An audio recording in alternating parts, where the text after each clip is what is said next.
What up, guys? Welcome back to DIY Life. I'm Tony. And I'm AJ. And we are the JordanFellas. Today we'll be talking about the history of school. More specifically, the history of school in America. Did you guys know that school was designed to create factory workers to meet the needs of the economy?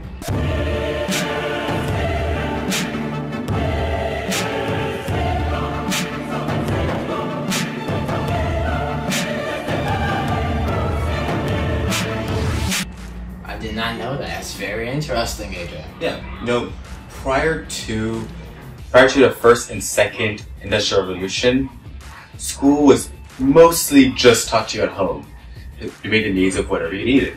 For example, if you were a farmer, you learned how to farm. There was much more to it.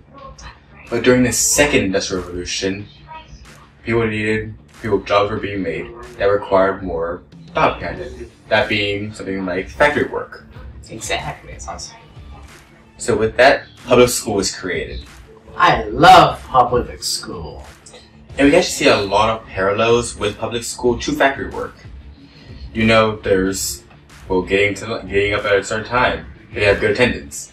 You have to get graded for your work. You have to get into the lines. And of course, you just do what they tell you to. You regurgitate the knowledge they give you instead of actually retaining it. It's a known fact that most students rarely retain anything after they finish a year of school. That is, unless you're referring to college, or the whole point of it is to retain the knowledge. Oh, my question is, what was the first public school ever made? What was it called? The first public school ever made? Well, that's kind of difficult because it wasn't just a single public school being made. Some of them were schools, they just weren't fully fledged as such schools. Interesting. For example, many of the schools actually took place in a factory, simply because that's where you were working anyway. It was more or less like training to become a factory worker. Cool, that's interesting. But if you're talking about the first one, that would be the one in Boston. That was the one that was first an official public school. But then again, these are just schools that are more similar to what we have in the modern day. Because schools as a concept have been a thing for a very, very long time. The inherent idea of a school has been a thing since humans became, people who use tools. My question is, why hasn't school updated? Why is it still on version 1? Well, you see, factory work is kind of the same thing. But their goal here is to make sure that everyone just does what they're told because America needs its worker bees. The whole point is to almost gatekeep going to college so that you never have so many people who actively know things. So you can always kind of keep them down under your thumb. That makes sense. There was actually a saying that we heard from Bar Rescue where the guy said, "A hungry dog is an obedient dog." I remember that one, yeah. And so that's what this whole idea going around here. You go to school because you need to live.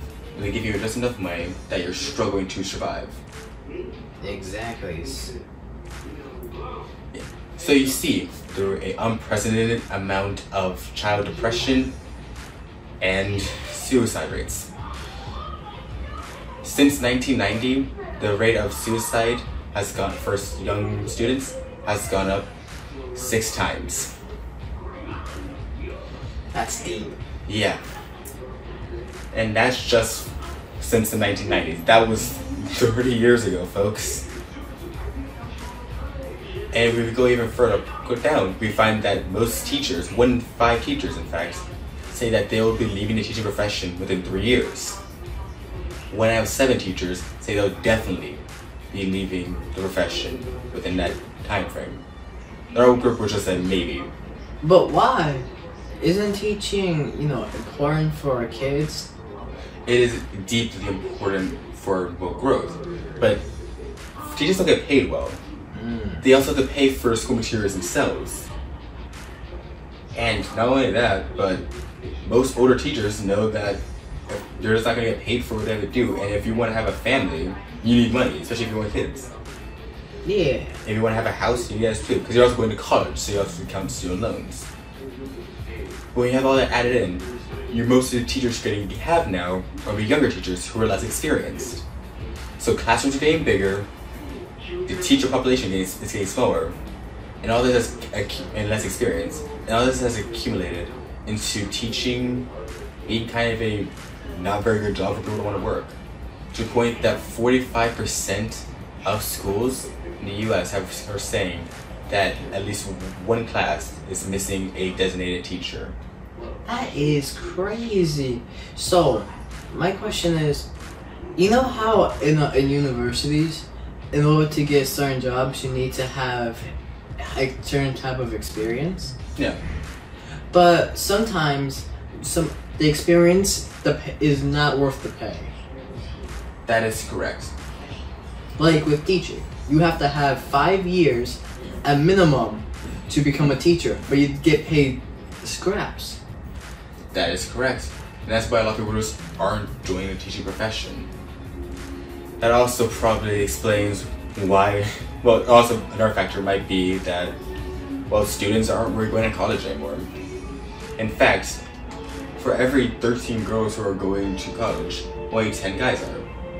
My question is, because I remember that Mom was telling us that that colleges were free ones. Why has that changed? Yes, colleges were free for a time, but only changed when, well, when other ethnicities started joining schools for white kids. Once it happened, they change the rules. They didn't want people of color to be educated, so they made it so that it wasn't free. In fact, you would be very keen to know that Dr. Martin Luther King Jr., he actually went to school for free. Our grandparents went to school for free. But once you get around Mom's time, that was no longer the case. In fact, did you know that Prop 13 was actually designed by Ronald Reagan to not allow people to pay for public schools, making California that used to have one of the best public educations in the United States, into one of the most middle of the road. Yeah, but from there we also know that at this point public school is becoming a very hard thing to maintain. I remember we were trying to get Tony signed up for school. When we were doing so, they were like, "Oh, you have to go through a raffle," and we're like, "Sorry, we live here." It's only then that they're like, "Oh, then you're just in." So at this point, it's also that your social class also kind of shows where you go.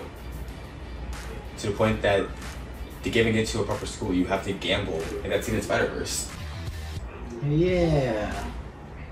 It's all a lottery. It's all a lottery. But you know what? That's all we have for time for today. Yeah, we'll catch you guys next time.